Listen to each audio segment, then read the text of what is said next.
গল্প শুরু হয় এবং আমরা দেখতে পারি নোবিতা স্কুল ছুটি হয় এবং নোবিতা শিজুকার সাথে কথা বলছিল। সুনিও মাঝখানে এসে শিজুকাকে কিছু বললে সে সুনিওর সাথে চলে যায়। নোবিতা বাড়ি এসে দুঃখ প্রকাশ করতে থাকে যে সে শিজুকার সাথে কমিক পড়তে চেয়েছিল, কিন্তু এখন শিজুকা তার সাথে আসবে না। সে খুব রাগ করতে থাকে এবং পরে কেঁদে ফেলে। ডোরেমন নোবিতাকে কাঁদতে দেখে একটি বিশেষ কথা বলতে থাকে তাকে উৎসাহ যোগানোর জন্য, কিন্তু নোবিতা তাতে আরও কেঁদে ফেলে এবং ডোরেমনকে জড়িয়ে ধরে সাহায্য চাইতে থাকে, তার থেকে গ্যাজেট চাইতে থাকে। ডোরেমন এতে একটি বাড়িকে বদলানোর গ্যাজেট বের করে, একে হোম প্লেট বলা হয়। এই গ্যাজেটটি ইউজ করার সাথে সাথে বাড়ির সব কিছু পরিবর্তিত হয়ে যায়। স্বাভাবিকভাবে কোনো পরিবর্তন না ঘটলেও যখন দরজা খুলে কেউ ভেতরে ঢুকবে তখন সব পরিবর্তন লক্ষ্য করা যায়। জুতো আপনা আপনি সবার পায়ের পাশে চলে আসে। নোবিতা সেই জুতো পরে খুব আনন্দ করতে থাকে এবং সেই জুতো পরে যখন সিঁড়ি দিয়ে উঠতে থাকে সিঁড়ি দিয়ে মিউজিক বাজতে শুরু করে, খুব মিষ্টি একটি মিউজিক বাজতে শুরু করে।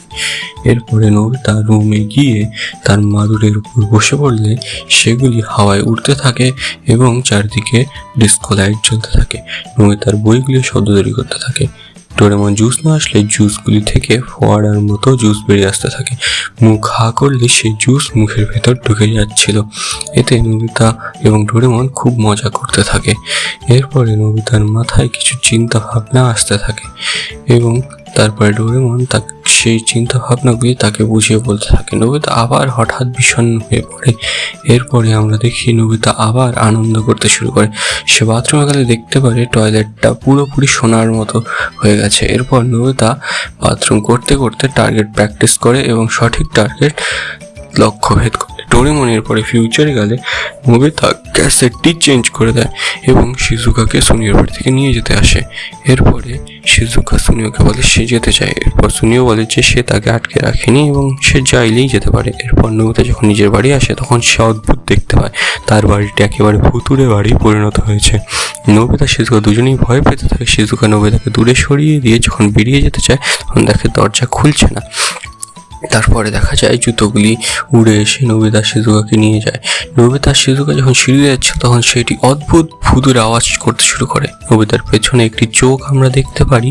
তারপরে দেখা যায় নোবিতা যখন নিজের রুমে গেছে তখন দেখা যায় যে মাদুরগুলি খুব ভালোভাবে উঠছিল সেগুলি খুব বাজেভাবে উঠতে শুরু করে। এরপর একটি দরজা দিয়ে শিজুকা যখন বেরোতে যায় সে সোজা বাথরুমে গিয়ে পড়ে এবং নোবিতা যখন সেখানে গিয়ে দেখে শিজুকা স্কার্টটি নোবিতার টয়লেটটি কামড়াচ্ছিল। এরপর শিজুকা চলে যায় এবং নোবিতা আবার কাঁদতে শুরু করে।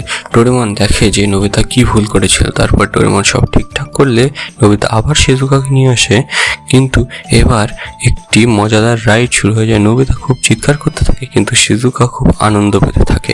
এভাবেই এই এপিসোডটি শেষ হয়। যদি এপিসোডটি ভালো লেগে থাকে তবে লাইক, শেয়ার এবং সাবস্ক্রাইব করো।